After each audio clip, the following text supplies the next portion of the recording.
Welcome back to Cyber Mornings Daily, your daily dose of cybersecurity news and insights. We're diving into some pretty interesting stories today, stories that really highlight just how interconnected the world of cybersecurity is, wouldn't you say? Yeah, absolutely. We're talking, supply chain vulnerabilities Mm. and the dark side of mobile surveillance, and even those security gaps in the tools that we all use to keep our systems running smoothly. So grab your coffee, tea, whatever you like to start your day, Yeah. and get ready to unpack these stories with us, Uh-huh. because knowing what's out there is the first step to protecting yourself, right? Right. Exactly. Let's kick things off with a familiar name, a name you might recognize from the world of ransomware. Remember those Move It attacks from earlier this Oh year? yeah. Well, it seems the Clop gang is back, and they've set their sights on file transfer services again. This time, their target is Cleo platforms, specifically Harmony, VL Trader, and Lexicom. Oh, it's like a bad sequel, huh? Yeah, it kind of is. And to make matters worse, they didn't just, stumble upon one vulnerability. They actually exploited two separate weaknesses to gain Oh, access. wow. Okay. Yeah. So one of these vulnerabilities, it's CVE 2024-50623. It was actually patched back in October. Okay. But the second one, CVE 2024-55956, it's much more serious. It's what's known as an unauthenticated file rate vulnerability. This essentially means attackers can, they can write files to the server without any authentication. So imagine being able to just slip a malicious file onto a server without needing a username or password, Yeah, exactly. That's the kind of power this vulnerability gives them. like having a backdoor key. Yeah. And in a worst case scenario, attackers could use this vulnerability to execute code remotely, giving them even more control over the compromised system. Yeah, that's not good. And that's where this new Java backdoor comes into play. It's called Malicious. It's a custom built tool, and it allows the Clop gang to establish a persistent presence on a victim's network. Think of it as like their secret hideout within your system, letting them move around undetected. Yeah. And potentially exfiltrate sensitive data. So this isn't just some small-time operation. Oh, no. This is Yeah. this is big. The Clop gang claims to have quite a lot of victims already. And considering the widespread disruption caused by, those Move It attacks early this year, this new wave is definitely cause for concern. It is. What's particularly interesting is that the Clop gang, they seem to be refining their strategy. They've stated that they're, deleting old data Yeah. from previous victims and focusing solely on Cleo victims for now. It almost seems like they're trying to become more surgical in their approach. More surgical. So is this a sign that ransomware gangs are evolving, becoming more sophisticated? Or is it a desperate attempt to evade law enforcement? What do you think? It's hard to say for sure, Yeah. but it definitely raises a lot of questions Mm. about, the motivations and the future direction of these cyber criminal groups. Yeah. But one thing's for certain though, this is a stark reminder that supply chain attacks are not going away anytime soon. Yeah. And they can have a devastating impact on businesses of all sizes. Yeah, they can. Absolutely. Organizations need to be proactive Yeah. in securing their systems and be especially vigilant when it comes to third-party software Yeah. and services. Third-party software and services. Okay, yeah, that makes sense. Let's shift gears now and dive into a story that's straight out of a spy thriller. Okay. This one involves mobile surveillance Yeah. and a newly discovered piece of Android malware dubbed Novispy. Novispy, yeah.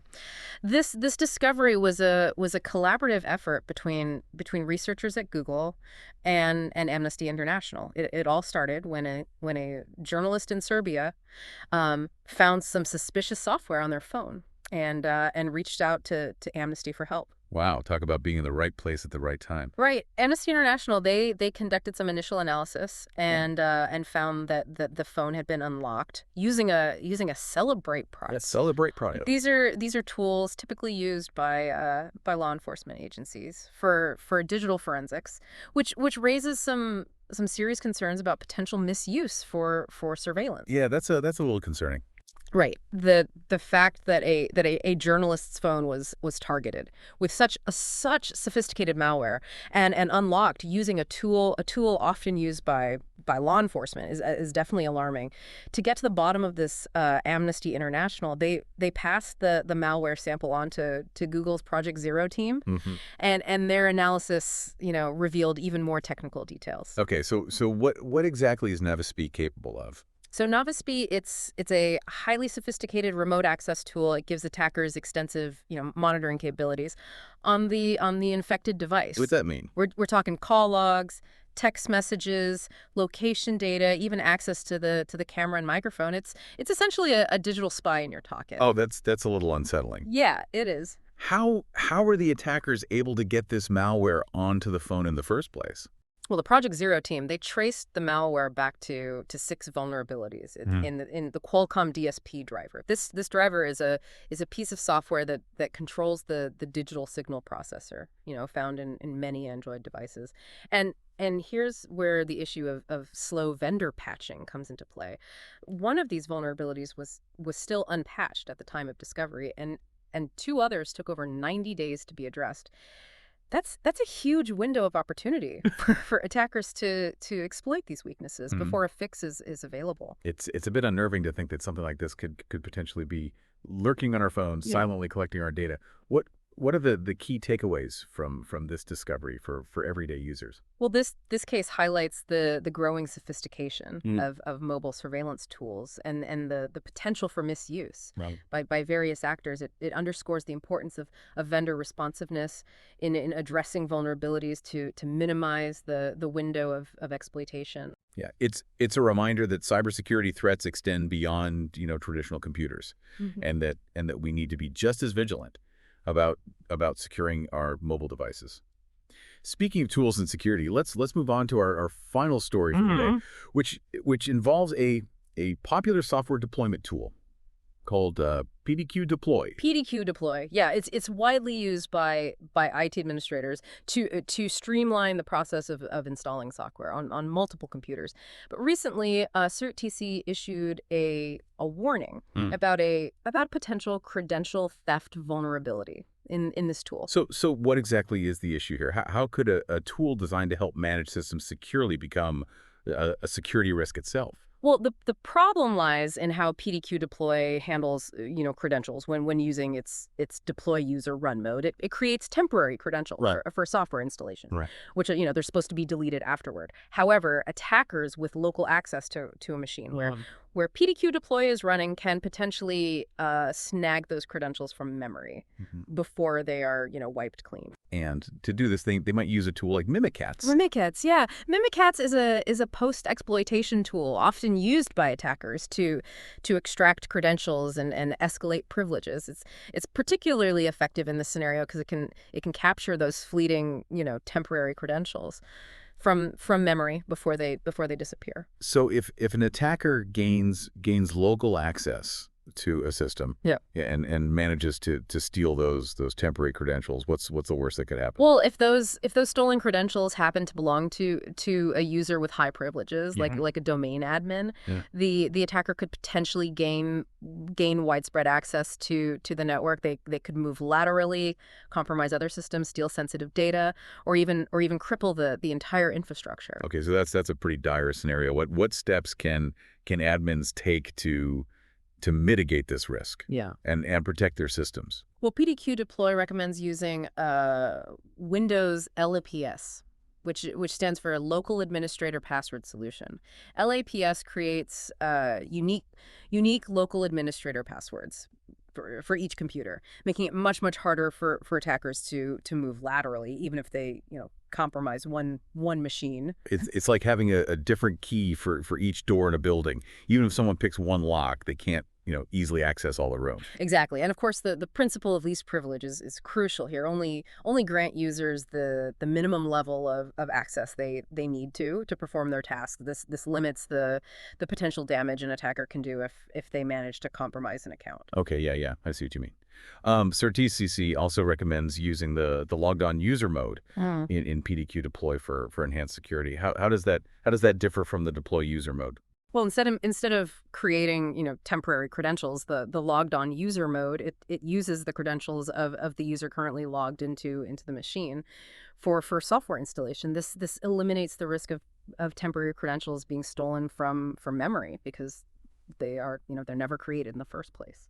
That sounds like a more secure approach. But are there any drawbacks to using this mode? It does have a few limitations. For one, it's only available in the enterprise version of PDQ Deploy, and it requires user interaction to complete installations, which might not be ideal in some scenarios where automation is preferred. So it's a trade-off between security and convenience. A classic dilemma in the cybersecurity world. Hmm. This story reminds us that even the tools designed to help us manage and secure our systems can have vulnerabilities. It's a bit ironic, isn't it? It is, but it also reinforces the importance of vigilance. We need to be aware of the potential risks associated with all the tools we use, even those we trust. And it highlights the need to stay informed about security best practices and implement those layers of protection to mitigate risk. Yeah, it's all about being proactive Yeah. and not letting our guard down.